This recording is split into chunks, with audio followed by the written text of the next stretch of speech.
One major aspect of the Super Mario Bros. Franchise that's been a staple since the very beginning is your ability to collect and use power-ups, changing something about our mustachioed hero, allowing you to operate differently within the stage you're in.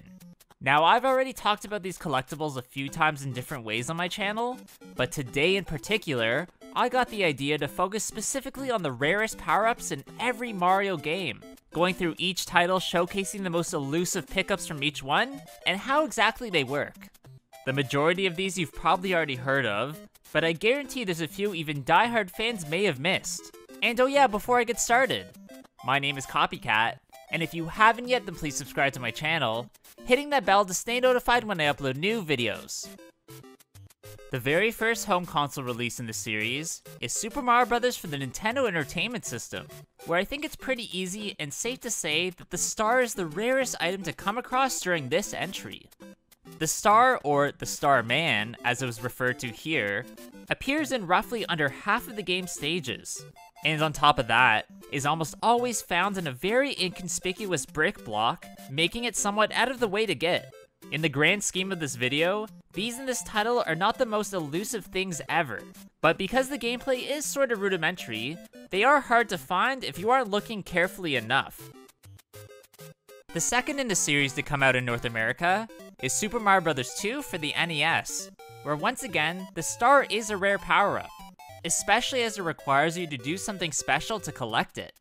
That's because you need to gather 5 cherries to force the star to spawn at the bottom of the screen, which don't appear in every single stage in the game, and later on are put in spots where you have to go out of your way to get them. This power-up of course turns Mario invincible, allowing him to become invulnerable to damage while killing any enemy you come in contact with. Another power-up that definitely can be labeled as rare is the stopwatch, which when plucked from the ground causes all enemies around you to stop for a brief moment in time. To uncover this, you need to pull 5 large veggies from the ground in a row, where that 5th one will for some reason contain the stopwatch with this cool ability. The final of the original trilogy is Super Mario Bros. 3 that came out for the NES in 1990, having a handful of power-ups across the different worlds that are rare, starting with the most obvious, the P-Wing. This item is one of the things that's rewarded to you for rescuing the kings of the different worlds, which when used, transforms you into Super Leaf form but with the added ability of allowing you to fly indefinitely, albeit just in one level, as afterwards you return to just a regular raccoon. Next is the Tanuki suit, that still transforms Mario into a sort of raccoon type creature, but here also has the ability to allow you to turn into an invulnerable statue. This resembles a Kitsugarb, who is the protector of travelers and guardian of souls related to the Buddhist culture and religion, which technically does do its job as Mario can't die or take damage in this form and can stomp basically any bad guy. You can first get this power up in a World 4 or 5 sub area inside of a Mega question mark block, then afterwards usually within a mushroom house, although it can be sorta random. Another suit like power up that I need to talk about is the Frog suit. That when worn, of course, makes you look like a frog, but also allows you to swim more efficiently underwater. I don't think this is as secretive as the Tanuki suit, as you can primarily get it from most Toad houses after World 2. But its abilities are a bit secretive, as it actually allows you to enter some pipes that have a strong current coming out of them. Something I didn't know about actually until recently while making my best sub-areas video. Finally, probably the rarest power-up in Super Mario Bros. 3 is the Hammer suit, as there are literally only 3 places you can find this overpowered thing. This is either as a prize within the mushroom houses of World 6 or 7, or in a Mega question mark box hidden within World 610 or 78, giving you the ability to throw hammer-like projectiles at enemies. These enemies actually one-shot most things they come in contact with, making this power-up extremely valuable, although maintaining it and not losing it for a long period of time is definitely a monumental task. The true Japanese sequel to the original wasn't released in North America until Nintendo created the SNES Super Mario All-Stars collection of games, where I guess by default the rarest power-up from it is just the Fire Flower. But there's actually a great reason for that. This is all due to the title being incredibly hard, meaning that for the most part, you'll probably take so much damage that you'll just remain in small Mario form. and the only power-ups you might come across are the super mushrooms or the deadly poison ones. This game's difficulty is the reason why they decided not to release this in Western markets initially, and instead they reskinned a Mario adjacent entry called Yumi Kojo Doki Doki Panic, slapping the Super Mario Bros. 2 label on it. The first handheld game in the series is Super Mario Land that came out for the Game Boy in 1989, where I guess by default, the star is its rarest power-up. Across the 12 levels this entry has to offer, this one just shows up the least, and honestly only helps you in a few circumstances. Otherwise, it's really not a focal aspect at all. Most of this has to do with the system's limitations, as they were quite rudimentary for the time, so they probably just couldn't include it as much in the gameplay as they wanted to. The next to come out in the series is Super Mario World for the SNES, where there's one power-up that only appears in very few places in the game in the Power Balloon. Collecting this causes Mario to inflate and begin to float in mid-air, letting you cross long voids while getting any coins or secrets along the way. You do fairly quickly run out of air and are forced back into regular Mario form, which can be prevented if you collect another one before the time runs out. Also, if you take any damage, you'll basically just die, as there's no ground beneath you and you'll just fall into the void, so it can be sorta hard. One power-up that only shows up in a total of 3 stages is Yoshi's Wings, where if you touch them while you're riding your Dino Buddy, then you'll be transported into a coin heaven. This occurs in the Cheese Bridge area, Valley of the Bowser 2, and the Way Cool Special Stage, transporting you to a place where you can get Dragon Coins and several regular coins as you fly around the screen. As someone who grew up playing this game religiously, I always loved this secret, and honestly I just wish it appeared more. The Super Mario Land 2 handheld Game Boy entry only really has one power-up that could be considered rare, specifically due to it only showing up in this title, is the Carrot. This powers you up to Bunny Mario form, which actually lets you flutter a bit in mid-air if you continuously press A after jumping, an ability that becomes useful during this game's tough platforming sections. Again, this was all running on a rudimentary system where they couldn't implement a flying mechanic, so it seems like they just took the flutter ability from the Tanuki suit and then changed the animal to make it seem different. The first game in the franchise based in the 3D realm is Super Mario 64 for the N64, where the most underutilized power-up from it is the Vanish Cap. This resides within the blue question mark boxes, and when worn, turns Mario both invisible and intangible, letting you pass through a few walls to let you get to secrets. Between this, the Metal Cap, and the Wing Cap, I'd have to say that this one is my least favorite, just because I feel like it's a bit of a cheap way to solve a puzzle. One type of thing I guess could be considered a power-up in Super Mario Sunshine are the water rockets, that are only usable during the roller coaster episodes of Pinna Park. During those, you're using these rockets to deal damage to either the Mecha Bowser or the balloon targets that appear along the tracks. In both instances, leading you to get a Shine Sprite.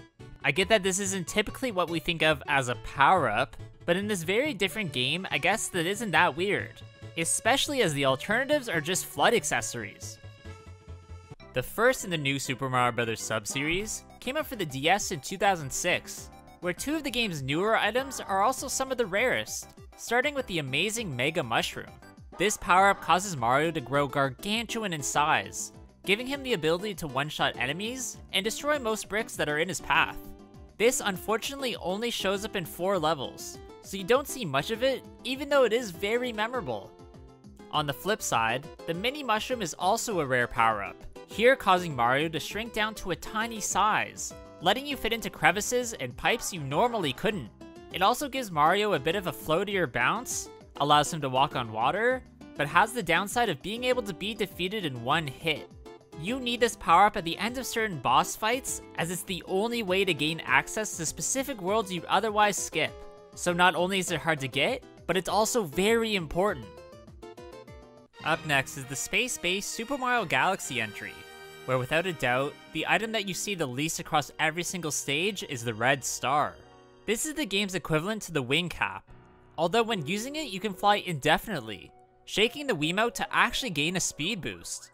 Obviously this is way too overpowered, so Nintendo only put it in 2 places, during the Gateway Galaxy Purple Coin Challenge, and in the Comet Observatory, mainly used there as a way for you to get around easier. Again, I get why it doesn't show up so much in this game, but I feel like they could have found ways to integrate it a bit better.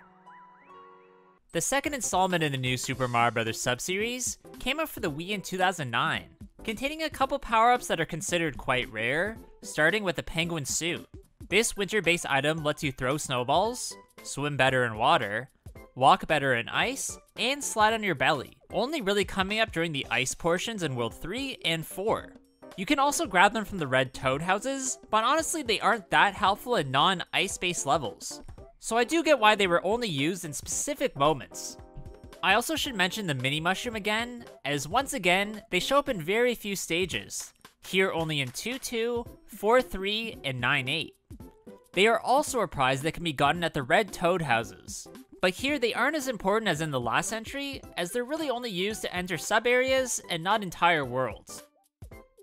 The second space-based entry in the series, Super Mario Galaxy 2, was also released for the Wii, having 2 new power-ups and 1 old one I want to talk about, starting with the Rock Mushroom.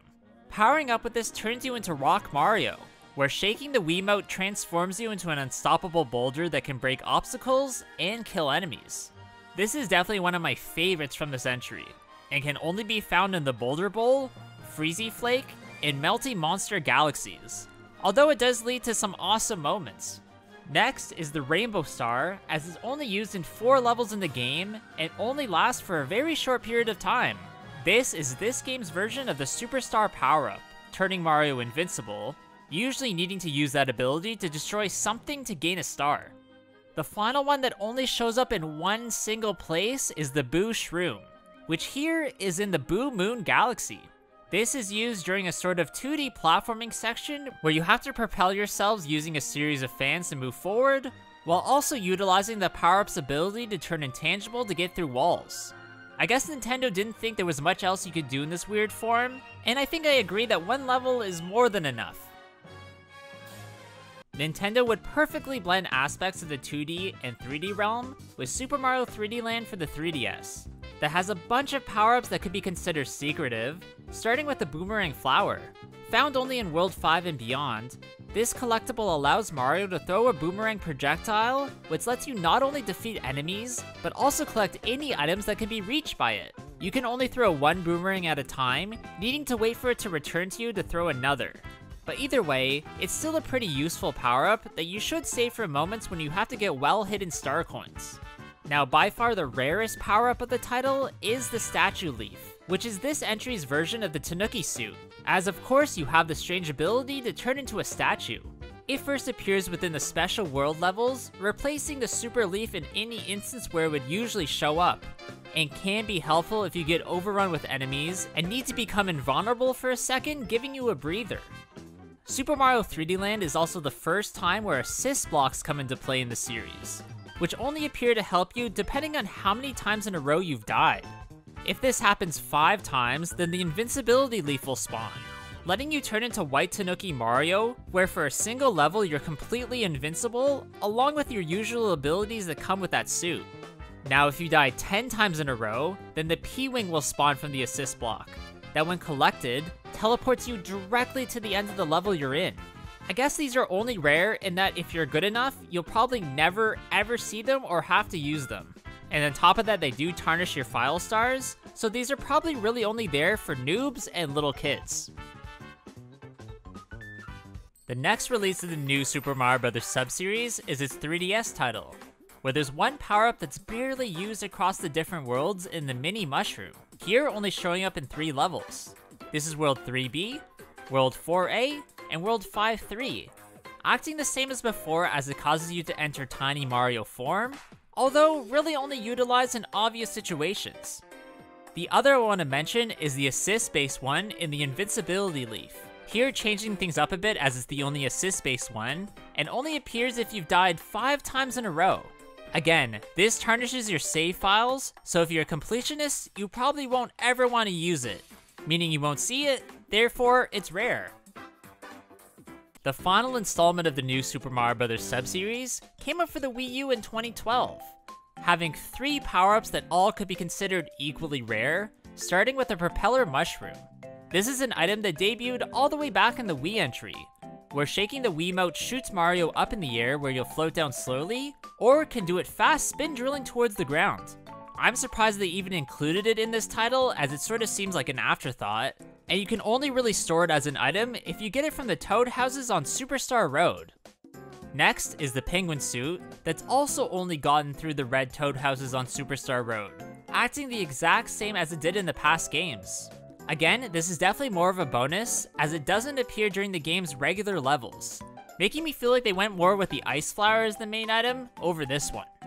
The last power-up I want to look at is the P Acorn, that when used, turns Mario into his flying squirrel form, but also gives him the added ability of indefinitely being able to shoot up in the air and glide around. This is primarily given to you either through catching Nabbit and claiming the prizes from him, or through defeating Bowser in the game's final battle, and is definitely useful to find secrets with, or if you're having trouble in a particular stage.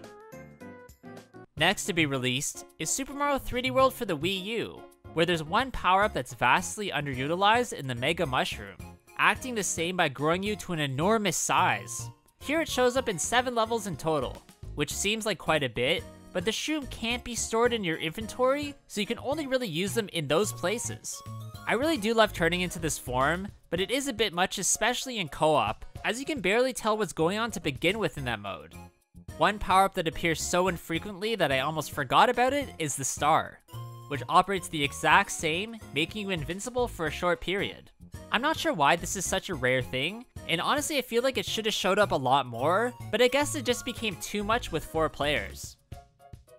Probably my favorite game in the entire series is the absolutely massive Super Mario Odyssey for the Switch, which deviates from the usual power-ups in place of the Cappy capture mechanics. So by default, the one that's considered rare is sort of the only one in the Rocket Flower. When this is collected by Cappy, Mario gains the ability to run incredibly fast, which lets you complete certain puzzles, walk on walls, and even walk on water, which can come in handy. In this game, power-ups weren't really needed as most of the enemies you capture have their own unique abilities, letting you use those to solve puzzles for your own benefit. The final title we're going to look at in this video is the Bowser's Fury game mode, which was released alongside the re-release of Super Mario 3D World for the Switch, having 2 power-ups that are rare, starting with the Superstar. This only shows up in the very few coin heavens and in Fort Flaptrap, here used to destroy enemies so you can collect cat shines. The other is the Invincibility Bell, which you can't get through the normal gameplay, and instead need to use the Cat Peach amiibo to spawn it in. The amiibos giving you power-ups and goodies is a bit of a pay-to-win situation, but I guess I'm okay with that, as I really do need a reason to use just a few of mine. Alright, that's it for today's video, guys. I really hope you did enjoy this one. If you did, please leave a like, comment below what you thought about it, and subscribe to my channel, especially if you want to see Super Mario Bros. Wonder videos, as I'm going to be making a ton of those on my channel. Also, please go follow my Instagram at CopyCatGamer. There I upload some cool clips and items from my collection that you won't see anywhere else. Hope you guys all have a good day, and I'll see you on the next one. Bye!